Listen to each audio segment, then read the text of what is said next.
Hello, everyone. Yes, I can.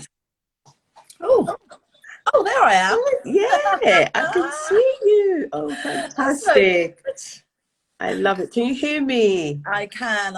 How are you? I'm good. I'm just getting over this flu. Oh, gosh. Oh, well, you look amazing. You don't look like you've been ill. Listen, I had to put on that red lip. Yeah. Step into it, even if you don't feel it. Step into it. Love You it. gotta show up. Yeah. Right. So, Samantha, I am so honored to have you here with us today. Oh, Um, Fantastic. I'm just going to give um, our viewers a little introduction about you, and then we'll take it from there. So yeah. Samantha Rae is the founder of Hey Baby Perinatal and also a FEDANT accredited birth and parent coach. Um, she was working within the she had a media career, right, for over Yeah. 20 years, and she decided, right, this is what I want to do. I want to be able to support expectant parents and their families through pregnancy, birth, and postpartum. And she's passionate about it. If you go on her page and you look at the incredible work that she's doing within East Kent, supporting parents and providing a safe space for them to be able to talk to someone, get the knowledge and the skills and the support that they need in order to be able to move forward on this journey, because we know it's not easy. Because when I think about my antenatal classes, I'll be honest with you, I can't really remember that much about it. Yeah. I'll be Yeah. honest. Most of most of the things I've learned, I think I asked friends and read about it and did my own little research. But I think it's important when you have a space where you can come together with other parents and, have someone who's able to kind of guide you and support you. And high quality antenatal and perinatal care is so important in ensuring optimal birth outcomes and Mhm. reducing risk of maternal and fetal mortality and morbidity. And so it's not just the fact of um, it all works together. I think it's so important. It all works together. So I wanted you to tell us a little bit more about yourself, Mhm. why you decided to do this, and what you're offering to people that attend your classes. Yeah, of course. Well, thank you. I'm really happy to be here. I love the work that you do, and I'm really excited about what we might be doing together in the future. So, and obviously, I love talking about this because it is so important for everything that you've already mentioned. But yes, as you said, I was 20 years into a media career, and then the big thing that changed is that I birthed my daughter. So I became pregnant, and then I stepped into that world of preparing to be a parent, and also experienced what it was like to be part of our maternity services for the first time.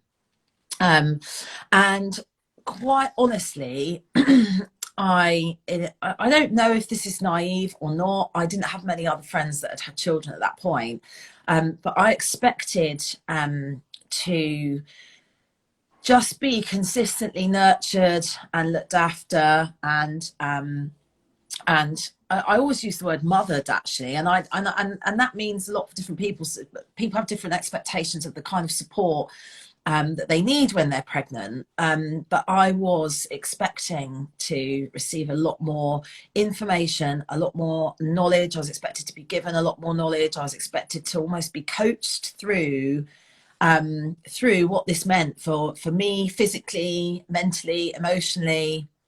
um, and that didn't happen. I wasn't able to get that from the healthcare service, unfortunately. This was pre-COVID. My daughter was 4 2 weeks ago, and as we know, things have become even more challenging, unfortunately. So I went out and tried to find the information out myself, and immediately was unbelievably overwhelmed. And I, you know, anytime I went onto the internet, it was too much. I did read books, but I read a lot of books at the beginning, but it was really difficult to, again, there's so much information, trying to retain that information was really difficult, whilst I was just dealing with being pregnant physically. And then also, honestly, myself, I was very anxious about having to birth my daughter and also becoming a parent. So for me, I found my pregnancy very, very challenging. I then had I had a traumatic experience with my birth. I was absolutely I still really struggle to articulate how just completely blindsided, I suppose, by what happened when I arrived into the hospital, and this kind of beautiful birth that I just assumed everybody had just wasn't my experience. Now, I take a lot of that responsibility myself. I did not know that I could control my own environment. I didn't know that I was able, I had to do a lot of those things myself. But it in turn led to me having a very challenging and traumatic experience, which then moved into my postpartum, which meant that my postpartum period was also very stressful. Didn't receive much support because I didn't qualify for any support from the perinatal mental health team, who are incredible. They're absolutely fantastic, but there is a criteria that you have to meet to be able to access that sort of support with your mental well-being, and I wasn't at that level. But I felt, you know, I was completely adrift. And there are still repercussions of that with me to this day, even with the work that I do. So I spent about a good year being really angry. I was very angry. I was angry with everything. I was angry with the NHS. I was angry with the services. I was angry with myself. And that is not a great way to feel in the first 12 months of becoming a parent. And when I basically decided I need to do something about this. I need to turn this kind of energy, this angry energy, which really became passion, to really help other parents not have a similar experience to mine. And so I left my 20-year media career. I trained with a company, and I started becoming a birth and parent coach as part of a franchise. That was almost 2 years ago. And then earlier this year, I decided to go it alone and branched out, launching Hey Baby Perinatal as the passion for me, and where I believe that we have a gap. We have a real gap that needs to be filled, just on a pure base level with the care that you receive as a pregnant person in this country, is that we lack the continuity of care that's needed from the moment we see that positive pregnancy test.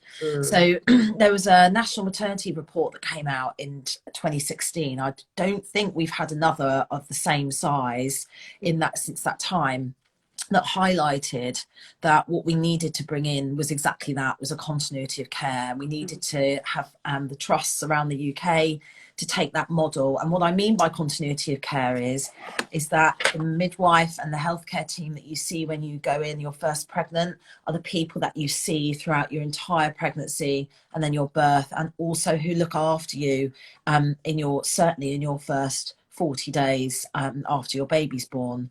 That is really optimum for birthing women and people to be able to feel safe, to have somebody that they trust, to be able to know that they can go and ask that person questions, that person is accessible to them, but however much you need them. Some people don't need as much support as others.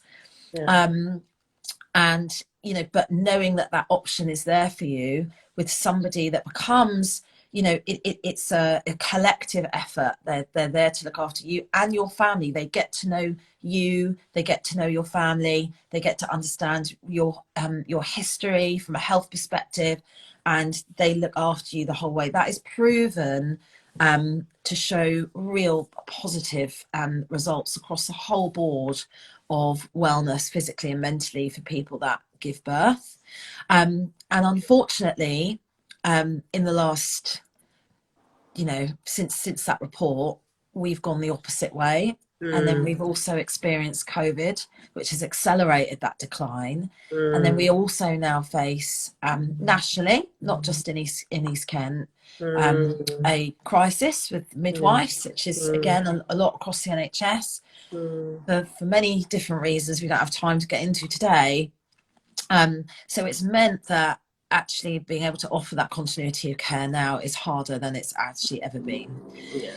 So what I aim to do, what my goal, my passion is to be able to offer a level of continuity of care to parents. Now, obviously, it can't be a medical support, because that's not what I do. And the healthcare teams, your midwives, they are fantastic.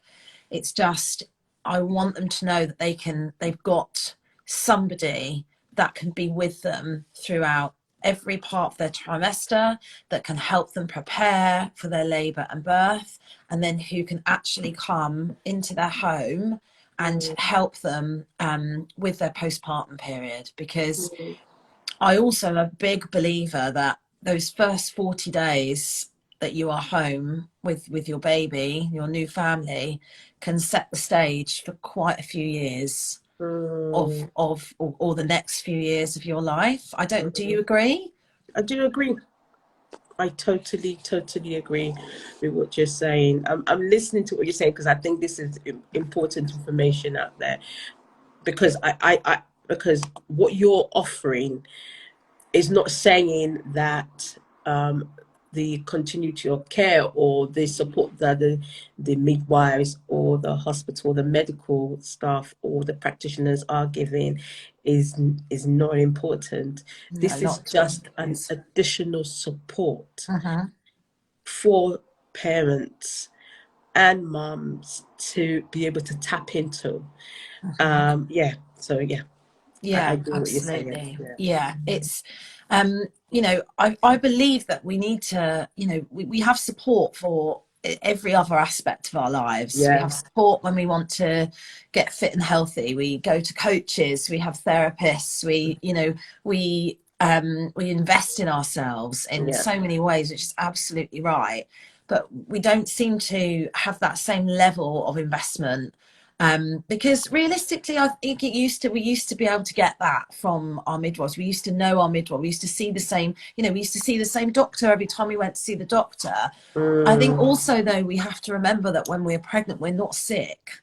So a lot of the support that, midwives and doctors are there to help us when things get challenging, and they're there. And we are so lucky, my God, that we have that. We are able to access that medical support when we need it. But actually being able to support people just through listening, helping them with diet, nutrition, exercise, all very specific, not just about pregnancy, but their pregnancy. Because as we also know, we have such a blanket treatment of everyone. Oh, if you're pregnant in the first trimester, you feel like this, and then you feel like this.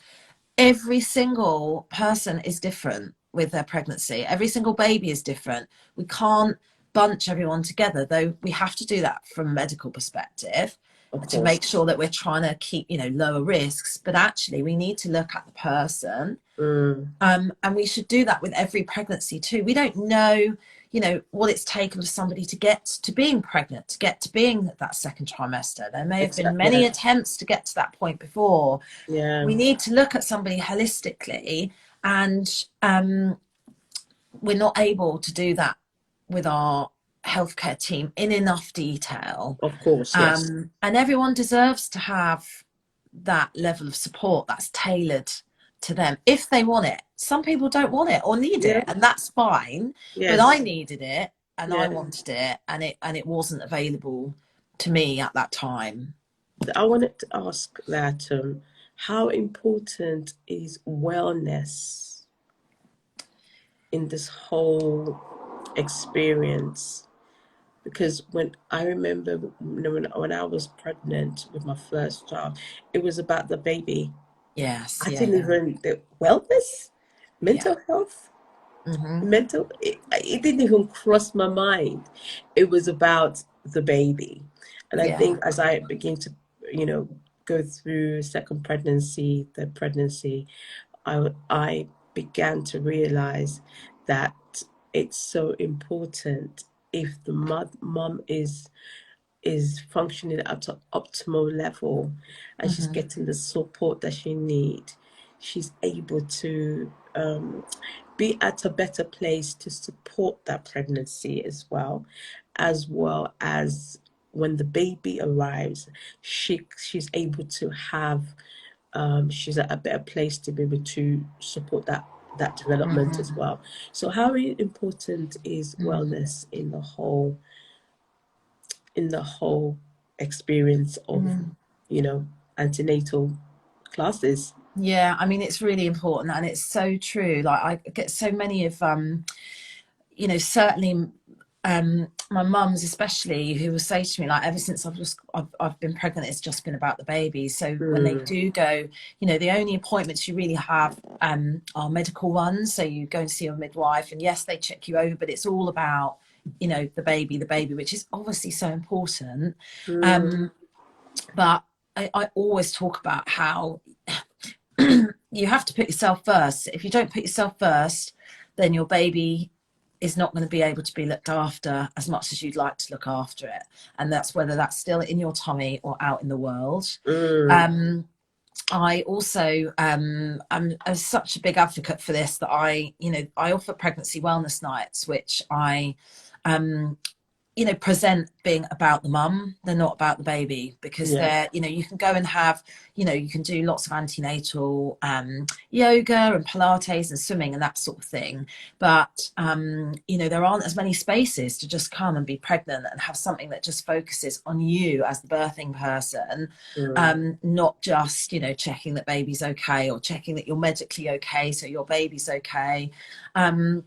And also, so for so much of our pregnancies, we have to just carry on as normal. And this is the other thing that I find really frustrating, really, is that, certainly for the first 12 weeks, sorry, here in the society, when we think, we tell people not to tell anybody, but you're pregnant, whether you're 1 day pregnant or you are a full-term pregnancy, we have to go to work sedated. We release a hormone that's basically in our first trimester, that kind of acts as a mild sedative, because we're obviously, our body's doing so much work growing all those little cells and turning them into our baby.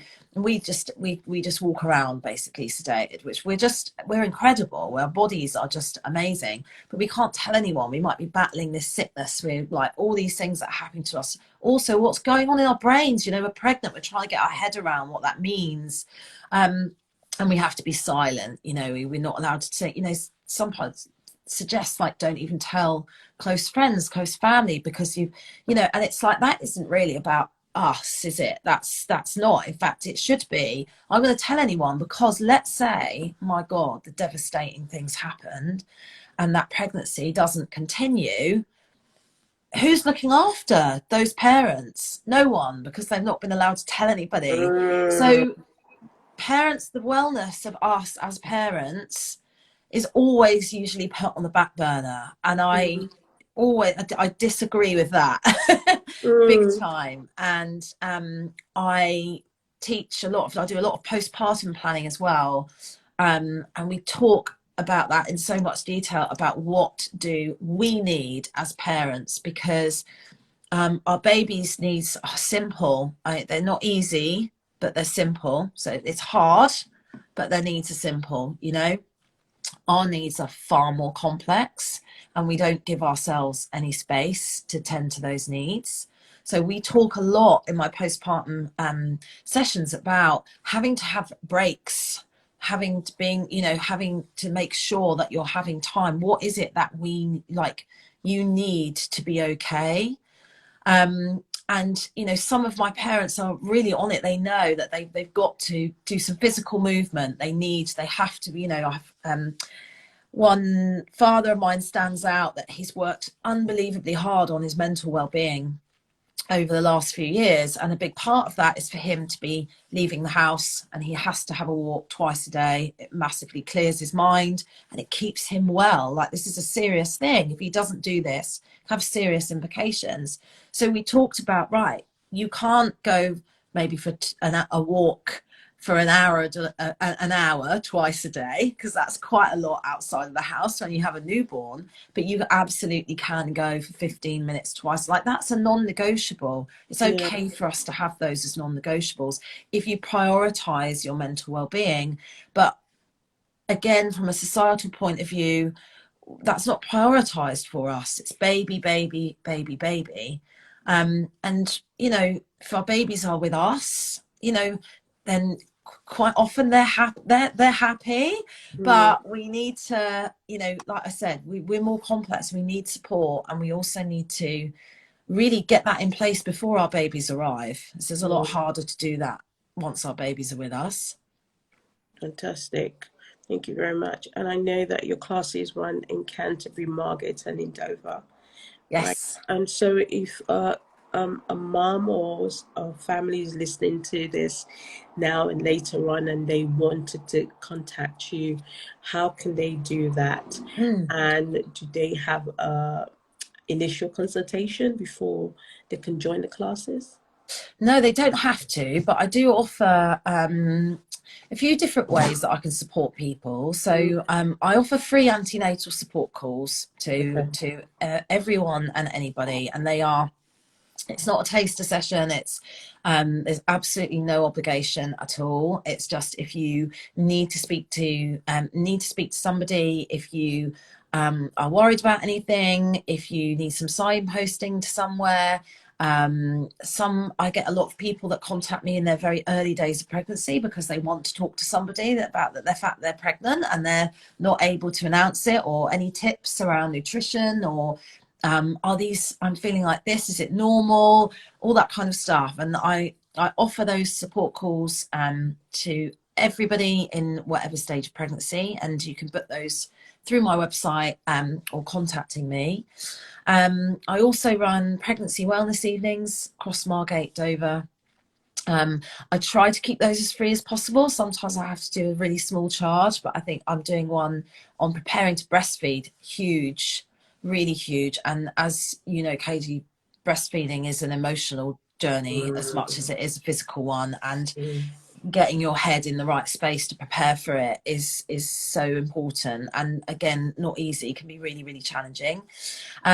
So I offer those evenings. Also, those evenings are a really great way of meeting other expectant mums. They are just for mums, because I said earlier, I'm really passionate about doing stuff. It's just, if you're pregnant, you can come and really kind of celebrate that and meet other people and make friends that way.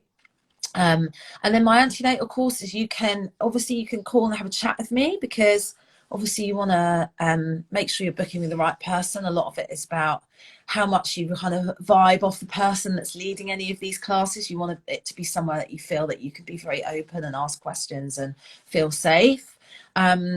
But you can also, there's loads of information about what I do on my socials and on my website. And you can just book direct on my website if you want to.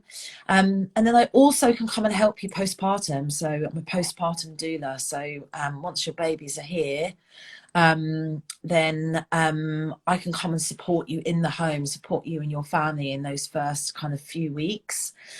Which in some countries, certainly at places like Finland, Sweden, you get a postpartum nurse as just as part of your healthcare package. They come round to your house every single day to help you as just a standard. And I think it might be Sweden as well. I might be getting it wrong, but they have breastfeeding support as part of the healthcare package, just as standard.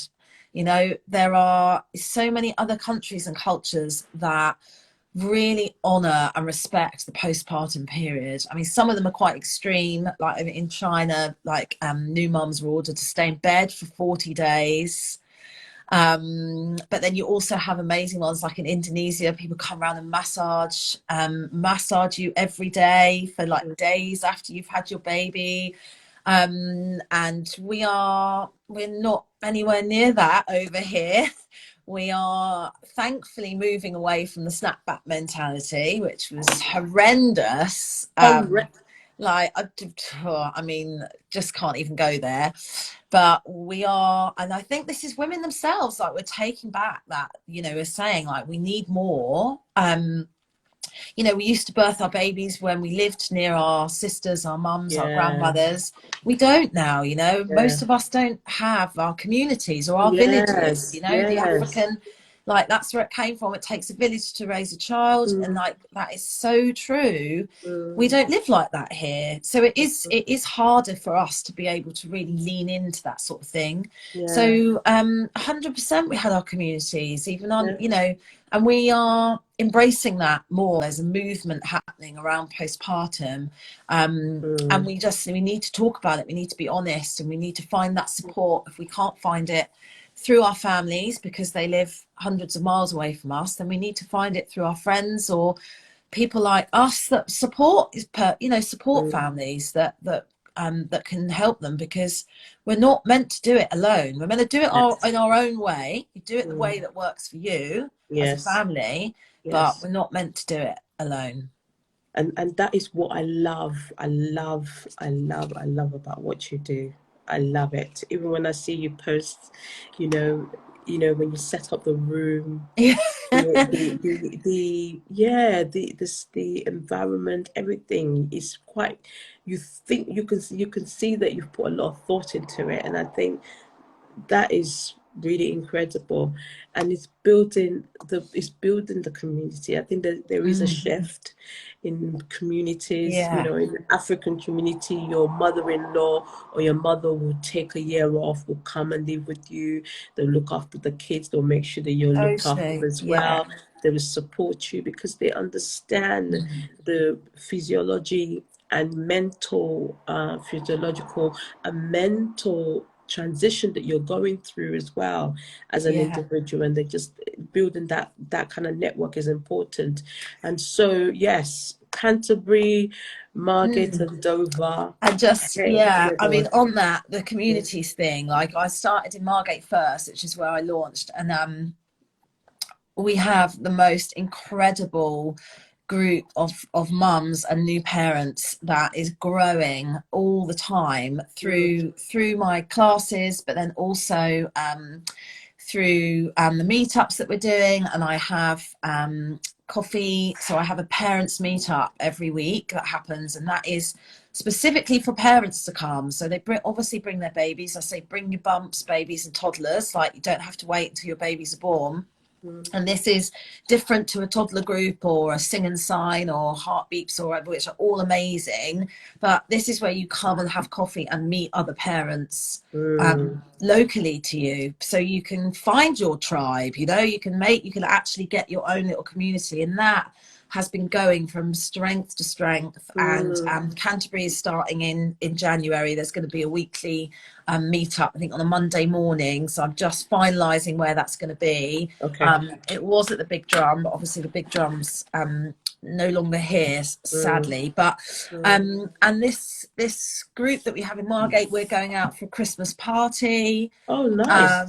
We are, so this has become really social, and I have lots of messages from my parents saying thank you, I've made best friends from this. And that is priceless. It's absolutely priceless. And I couldn't be prouder of really those communities that are starting to build in the areas. I think that Mm, really makes me very happy that they're finding mm. the support with each other. Yes. And then they also Yeah. know they have me, that any questions I can sign, I I don't know everything. I'm not meant to know everything, but I can signpost most things to them. So it's very joyful as well when you meet other people in the same stage of your life and you can all support each other. And it can be really difficult without people, doing what we do to set that stuff up for them. Mm. Fantastic. And you know what? As you're saying it, I'm so excited, particularly for Canterbury. I Yeah. really hope that I can join you You on will, Monday of course you mornings. will. I will try and figure something out.